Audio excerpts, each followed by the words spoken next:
Nous sommes les mains du Christ. Jésus a besoin de nous. Dans ce monde, même s'il peut faire intervenir des anges, même s'il peut arranger des circonstances, il compte sur nos mains pour rétablir les situations, pour guérir, pour aider, pour soulager, pour aimer. Nos mains peuvent s'inspirer des siennes et une main est une excellente illustration pour représenter son action à travers nous. Les 5 doigts de la main fonctionnent en systémique. Ils sont continuellement en interréaction.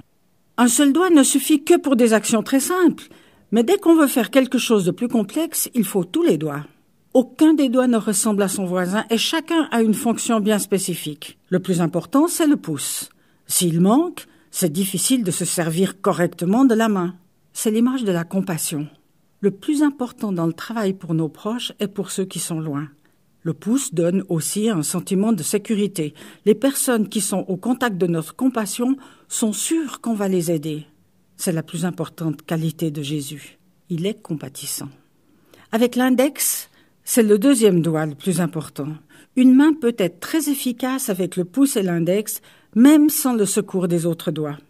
On a souvent utilisé l'index pour montrer que Jésus représente le seul chemin vers l'éternité. On utilise aussi l'index, par exemple, pour gronder un enfant. Fais attention, jeter à l'œil.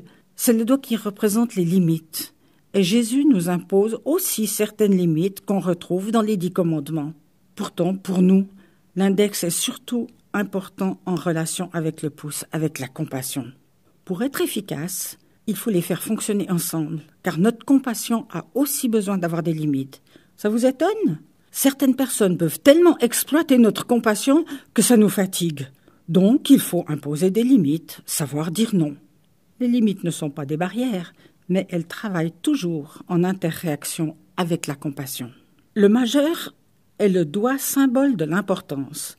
Ce n'est pas pour rien qu'on l'utilise pour faire ce qu'on appelle un doigt d'honneur, qui en dit long sur le mépris qu'on peut avoir pour l'autre. Je suis plus important que toi, va te faire voir ailleurs. Est-ce une qualité que Jésus a de mépriser certaines personnes, comme celles qui l'ont crucifié ? Ce doigt nous rappelle que nous pouvons très vite devenir des personnes critiques.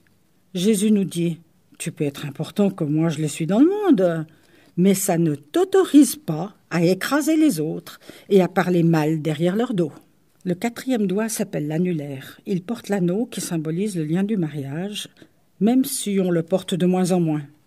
Marier veut dire qu'on s'est allié à une autre personne. C'est le symbole de la communauté. En couple, on fait communauté.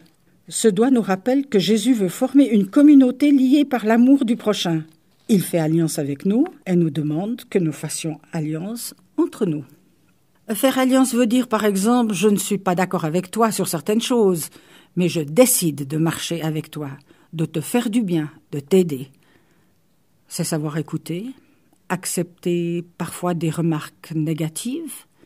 C'est aussi apprendre à porter mutuellement nos fardeaux. Enfin, il y a le petit doigt. Il symbolise le côté joueur de l'humain, son côté créatif. Il nous rappelle que Jésus est aussi créateur du monde. Et il nous appelle à être créatifs dans nos relations, dans notre famille, dans notre travail. Ce petit doigt nous rappelle aussi que nous devons cultiver l'humour. Rire de nos situations difficiles, c'est une bonne thérapie. Pourtant, ce serait idyllique de croire que nos mains ne font que du bien. Même si parfois il faut savoir se défendre, très souvent, soit on fait le poing dans sa poche, on n'ose pas dire les choses, ou bien on affronte nos semblables à coups de poing. Lorsqu'on arrive à ce stade-là, il faut être très actif dans la médiation. Si nous apprenons à faire travailler ensemble tous les doigts de la main, alors vont apparaître les fruits de l'esprit. Ce ne sont pas les fruits de l'esprit qui vont tout régler, mais c'est à nous d'ouvrir notre main pour les recevoir. C'est à ce moment-là que nous pouvons faire le V de la victoire. Pas la victoire de 2 doigts ou seulement de 2 personnes, mais la victoire d'une main, d'une équipe de collaborateurs, de médiateurs, de bienfaiteurs, de personnes compatissantes. C'est aussi à ce moment-là que les mains de Jésus seront les plus efficaces dans ce monde.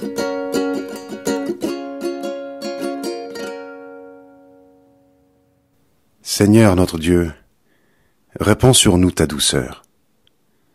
Rends solide le travail de nos mains. Oui, rends solide le travail de nos mains. Livre des Psaumes, chapitre 90, verset 17.